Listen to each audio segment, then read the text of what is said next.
Nonviolence and Social Change, Civil Disobedience in Thoreau, Gandhi and King. I wanted to start off today by looking at the topic of civil disobedience, and so let's just start with this basic definition. Civil disobedience is the refusal to obey unjust laws without resorting to violence, and with the willingness to accept society's punishments for the refusal. So, basically when people commit a crime of some sort, go against the law, they usually do it in a sort of sneaky, underhanded kind of way. They don't want to get caught. But with civil disobedience, the whole point is to make sure that people see you committing the act so that you are able to recognize what's going on. They can see you doing this act, and it brings attention to the situation. And so the whole point is to get caught. In fact, Dr. King, Gandhi, and many others, one of the key ideas they thought was that if we filled up the jail with all of these individuals who are innocent, then there would be no place to put the real criminals, and it would produce a real outcry, and they would see how ridiculous it is to punish individuals, for example, for asking for basic rights. The concept of civil disobedience began with the figure of Henry David Thoreau, who lived from 1817 to 1862. In the 1840s, he wrote a small pamphlet called On the Duty of Civil Disobedience, and this is where the term civil disobedience was first born. Now in this, he opposes three major issues. First, Thoreau did not want to be considered a member of a society he did not specifically join. He says, he thinks that it's quite ridiculous that just because he was born in this country that he has to be considered a citizen of this country and therefore subject to its laws, forced to pay its taxes, and so on. He felt that this was wrong. Just like any organization, you should have the right to choose to join or not join that organization based upon your principles, based upon your beliefs. He did not want to be part of this culture because by doing so he was forced into paying tax money into supporting institutions that he did not believe in. Very specifically, the next 2 points. The Mexican-American War. President Polk had gone to war with Mexico with the intention of progressing the idea of manifest destiny and of taking over territory that was controlled by the Mexicans. Now, in doing so, Thoreau felt this was completely wrong because those people living in that territory didn't have a choice as to whether or not they wanted to leave Mexico and become part of the United States or not. They were forced by the actions of Washington. And so he felt that was wrong for the same reasons that he considered himself should not have to be a member of that society because he didn't choose it. And of course, one of the biggest issues was the institution of slavery. At the time, in the 1840s, American taxes were going to pay for the institution of slavery. It was supporting that concept, and this is something that Thoreau very strongly disapproved of, and he saw no reason why he should have to put his money into supporting this institution that he doesn't believe in. So what Thoreau does is that he decides that he wants to rebel in a way. He is going to engage in an act of civil disobedience. Now, this act of civil disobedience, he is going to refuse to pay his tax. The idea being, as he saw it, that he would refuse to pay his taxes, he would be arrested and imprisoned for it, other people would see him standing up for what he believes in, and they would follow suit, and before long all the jails would fill up with people refusing to pay their taxes, and the government would have to think twice about supporting things like war with Mexico or supporting the institution of slavery and so on, and take the interests of the people to heart. Unfortunately, his friends completely misunderstood the situation, and they discovered that they thought that he didn't simply have the money to be able to afford to pay his taxes. So they came together and paid his taxes for him. So Thoreau's grand gesture, he spent a grand total of 1 night in jail, and it accomplished absolutely nothing. But as disappointed as he was, as upset with his friends as he was over this too, we see that this is sort of the startings in this country of the idea of civil disobedience. And it's certainly, again, the first time that the word is going to be heard. Civil disobedience becomes very prominent with figures like Mahatma Gandhi and Martin Luther King. Largely, I think the reason why it's so successful at their time has to do with media. In Thoreau's day, this was not an easy task. You had to have found the interest of a newspaper man who was willing to write it up. You had to hope that he would write it up in a sympathetic fashion. And then you would send that information onwards. You would send it on, to the papers, but it might take a month before people in the inner sections of the country were to begin to hear about this. It would simply take too long. But by the time you got to Gandhi's action, you had the movie reels, the news reels in the movies. By the time you get to Dr. King, you've got television. And so it's instantaneous. It puts it right into the living rooms and homes of people. And so they're forced to see these issues as they happen. And I think that it's that media outlet that makes it such a prominent thing and why it becomes so successful in the 20th century, whereas Thoreau's attempt was essentially a failure. So I wanted to talk a little bit about Mahatma Gandhi, Mohandas Mahatma Gandhi, who lived from 1869 to 1948. He was born in India, and he was certainly from the Brahman caste.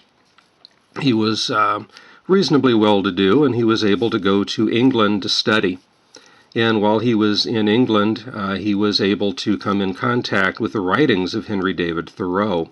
And he likes this idea of civil disobedience, and he's going to ultimately end up using it in his own movement, initially in South Africa in the 19-teens, and then later in the 1940s back home in India to try to bring about home rule to reclaim that country from the British. Mahatma Gandhi is the term we know him by now primarily, but this is a title. Maha means great, Atma means soul. So Mahatma implies that he is the great soul. He is one who expands his soul widely. But Gandhi incorporates the idea of civil disobedience that Thoreau gave us along with his own Vedic culture and beliefs in order to produce a movement that he calls Satyagraha. Satyagraha is derived from the idea of Satya. Right? Remember back when we talked about the 4 periods of time, or the 4 yugas. The first yuga was the Satya Yuga, and this was that perfect ideal state where everyone was in their original constitutive position before the development of ego. And so the idea of Satya implying divine truth, the way things are meant to be, that's what Satyagraha wants to try to do. It also incorporates that Vedic culture, that Vedic concept of ahimsa, which says that to violate any living thing is to violate the divine. So as we had talked about before, within the Vedic culture, any time that you commit any type of act of violence towards any living being, you are committing an act of violence towards God himself, because all things are derived from and through that divine source. And so it's civil disobedience combined with these Vedic cultures to make up Gandhi's movement. Essentially, when Gandhi describes his movement, he talks about the idea of soul force versus force of arms. Traditionally, when people rise up in rebellion, there is this idea of force of arms meeting force of arms. In other words, one clash of violence is met with another clash of violence. But what's the end result of that? Well, it simply means that whoever has the stronger army is the one who's going to win. We're right back to Thrasymachus's definition from the Republic of justice being that which is in the interest of the stronger party. It doesn't really solve anything. Gandhi is using an idea which actually we saw earlier in the writings or in the thoughts of Jesus, of turning the other cheek.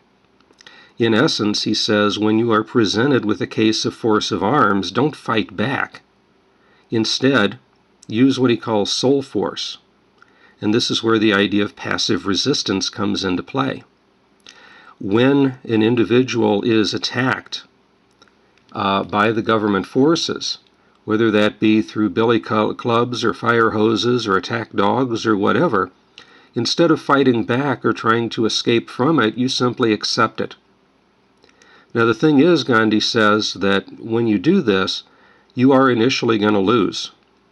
You are going to be injured, you are going to be hurt, it's going to produce a lot of difficulties for you, but in the long run, you will win because you will show the higher ground. You will hold the higher moral ground by doing this. When you operate through soul force, you are showing that all you're doing is simply asking for your basic human rights. And it also shows the people watching that it is the government who is the aggressor. It is the government who is the criminal, not you. And so this is the way that passive resistance wins, and it wins time and time and time again throughout history. We allow the abuse to take place to bring the attention of the public over to our side. And that's the way the Gandhi's process effectively works. I wanted to mention briefly here another figure, and that's Paul Tillich, who lives from 1886 to 1965.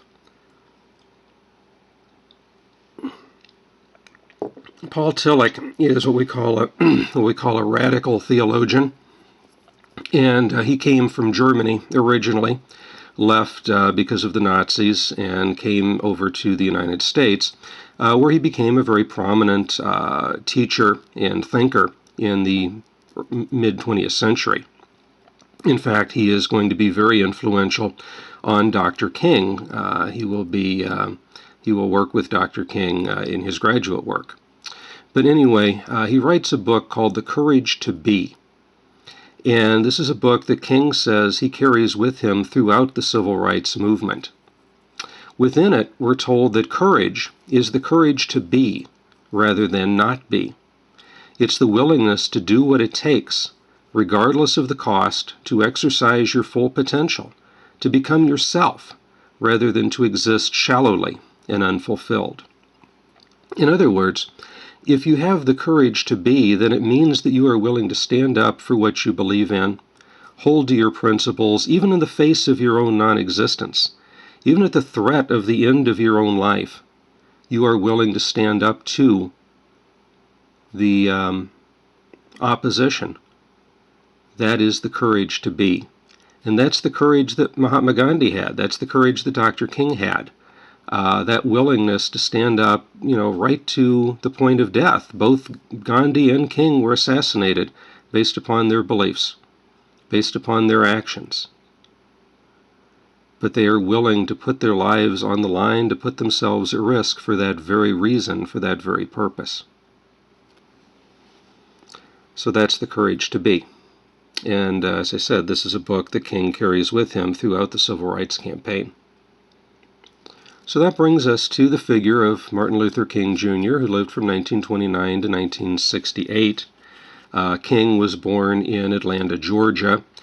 He is going to attend Morehouse College in Atlanta. He will attend Crozier College and eventually on to Divinity School in Boston, which is where he meets up with Paul Tillich. Well, anyway, he is best known, of course, for his actions within the civil rights movement. And the process that he is going to use is influenced certainly by his own background in Christianity, but it's also going to be influenced by the work of Henry David Thoreau and the actions and words of Mahatma Gandhi. King is going to use a process that he simply refers to as nonviolent method. And he explains in his letter from Birmingham jail that there are 4 stages to this nonviolent method. First, the collection of facts. When someone makes an accusation that needs to be investigated, excuse me, that needs to be investigated by his Southern Christian Leadership Conference or by any of the other organizations, you don't just accept it. You have to go in and investigate, find out whether or not this is the truth or not. So we collect facts, we collect data. If you discover that the accusations are true, then the next step is negotiation. Try to establish a set path. What can be done to bring about the necessary changes? Set a time plan for it. Hopefully, that will work, and that plan will go into action. But if it doesn't, then it's time to move towards direct action. But before the act of direct action, think about the notion of self-purification. You have to prepare yourself. King himself, along with a number of others within his movement, taught classes on how to accept, how to purify the self, how to be able to resist the urge to fight back and to simply stand there and take it. And so this process of self-purification would take place, and then finally the last stage would be the direct action, whether that be a sit-in, march, or whatever. And so, for example, in the Birmingham case, there was the claim made that Birmingham had refused any and all attempts at integration, that it was, as he would later put it, the most thoroughly segregated city in the entire country. They go into Birmingham, they discover that to be the truth, and so they go into negotiations and they make a plan with the city government. And the city government says, yeah, we'll make these changes here, we're going to do it during this time, basically just to get King to go away. But it becomes apparent that none of that is ever going to happen. And so King and others come together, they have their classes, and they move towards the idea of direct action. In the case of Birmingham, it was a march. I wanted to mention briefly, too, that if you look at both Gandhi and King, the types of instruction that they give to their volunteers, the Satyagrahis, the volunteers, they are very similar as far as, one's coming from a Christian background, one coming from a Vedic background, but the basic idea remains the same for both of these men. Unfortunately, as you are probably aware by now, these videos end after 18 minutes and they cut off automatically. So I'm going to have to stop at this point, and we will continue this discussion in part 2.